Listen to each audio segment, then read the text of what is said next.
Oui, effectivement, c'est commencé depuis le début janvier 2024. On est très, très contents. Je peux vous dire que Mathieu fait une très belle job. On travaille avec eux autres, avec la Côte de Beaupré, parce que c'est eux autres qui sont coordonnateurs de Plus Mobile. Ils nous ont approchés pour nous demander si on était prêt à embarquer pour la gratuité. On était très, très contents parce que déjà, on a un comité des marches ici sur l'île qui avait fait un sondage l'année passée qu'on avait un besoin du côté du transport. Et ça a été décidé à quel moment au niveau de la MRC?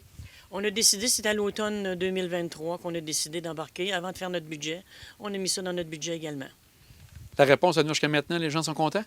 J'imagine, honnêtement, je n'ai pas eu trop l'occasion d'en parler avec les gens. Je les incite, comme on dit, l'essayer, c'est l'adopter. Moi, je l'ai déjà pris quelques fois pour aller à Québec. On se déplace, ils se déplacent, ils vont dans les centres commerciaux, ils vont dans les hôpitaux pour les rendez-vous, les cégeps, etc. Je peux vous dire que c'est un excellent service.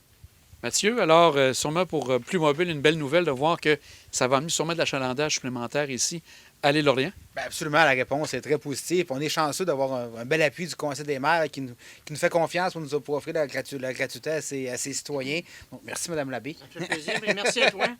Et c'est depuis, si on regarde à côté Côte de Beaupré, ça fait pas tellement longtemps que la gratuité aussi existe. Bien, depuis 2022, sur la côte de Beaupré, on a vu l'achalandage qui a vraiment qui a cru là, vraiment de manière importante. On espère avoir le même phénomène ici là, sur l'île d'Orléans.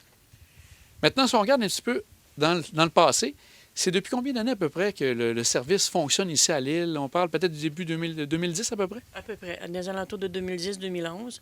Il y a eu une belle croissance à un moment donné, mais c'est sûr que la pandémie n'a pas aidé pour le repartir. Mais là, on voit que ça remonte graduellement, là. Et depuis 2021, là, c'est un peu changé. Ça fonctionne à la demande, j'ai bien compris. Oui, c'est un service qui est sur demande. Donc, l'autobus ne fait plus de boucle comme elle faisait là, auparavant. Donc, il y a des heures de passage sur les municipalités. Il y a 2 départs le matin, 3 retours durant l'après-midi. Donc, les gens appellent, on les prend devant chez eux s'ils habitent sur le chemin Royal. Sinon, on les prend à l'intersection la plus près de leur résidence sur le chemin Royal. On les apporte, il y a plusieurs destinations au Québec. Là, Mme Labbé en a parlé, que ce soit cégep, hôpitaux, centre commercial. Donc, vraiment, je pense qu'on offre un service là, qui est sur mesure. Et donc, les gens, ce qu'ils ont à faire, vous contactent directement à Plus Mobile. Peux-tu donner les coordonnées pour que les gens sachent où appeler? Absolument. 827-8484 par téléphone ou sinon plusmobile.ca pour les réservations en ligne. Et ça peut se faire en ligne, j'ai bien compris. Absolument. Puis j'ai pas mentionné, mais il y a aussi une connexion qui pour se rendre jusqu'à Sainte-Foy.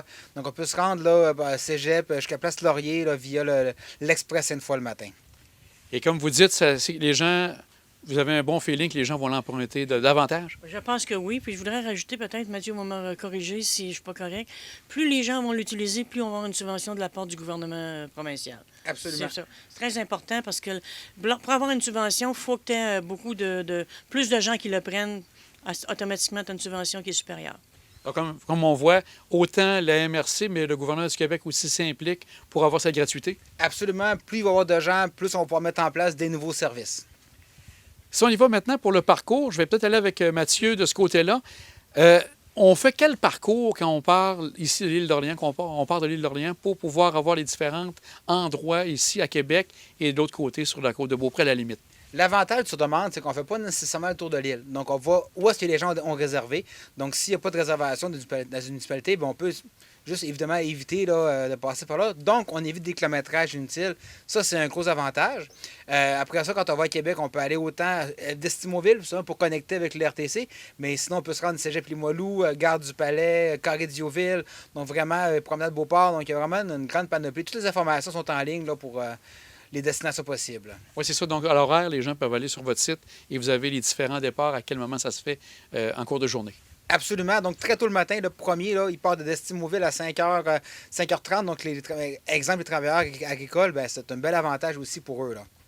Est-ce qu'il y a la possibilité pour les gens de rentrer à l'île avec ça? J'ai bien compris. Il y a des entrées aussi qui vont se faire, des gens qui vont venir de Québec. Absolument. Tous nos parcours, là, dès le matin, ils commencent à Destimoville.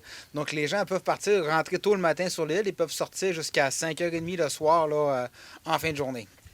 La possibilité de faire des transferts, là, si on touche le RTC, là, à ce moment-là, il y aura des coûts, bien sûr. Est-ce que c'est quand même un pourcentage intéressant que les gens prennent pour aller du côté du RTC, pour aller un peu plus loin que les services que vous offrez?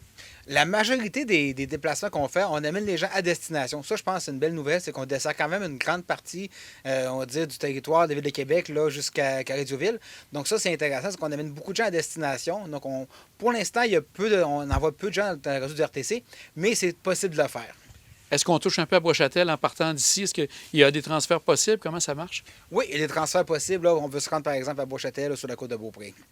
Alors, Mme Labbé, vraiment quelque chose d'intéressant, ce que vous entendez. Vous souhaitez que les gens, comme vous disiez tantôt, le prennent à grand nombre? Puis comme je disais, l'essayer, c'est l'adopter, puis c'est très important. Puis je vous dirais que moi, je l'ai déjà essayé, puis c'est un super beau transport. Et Mathieu, dernière petite question. On a ici le minibus. Est-ce qu'à la rigueur, s'il y avait une grosse demande, est-ce qu'on pourrait aller avec un autobus un petit peu plus gros selon la demande? Tout est possible, il faut ce qu'il faut. Donc, s'il faut qu'on grossisse l'autobus, on va le grossir. Ce qui est intéressant aussi, c'est un autobus qui est accessible, donc un transport adapté.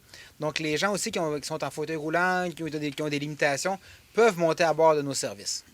Bien, messieurs, dames, c'est vraiment quelque chose de très, très bien ici à l'île d'Orléans. Un grand merci à vous deux d'avoir pris du moment pour parler avec nous de cette belle nouvelle pour l'île d'Orléans. Merci, Jean. Merci beaucoup.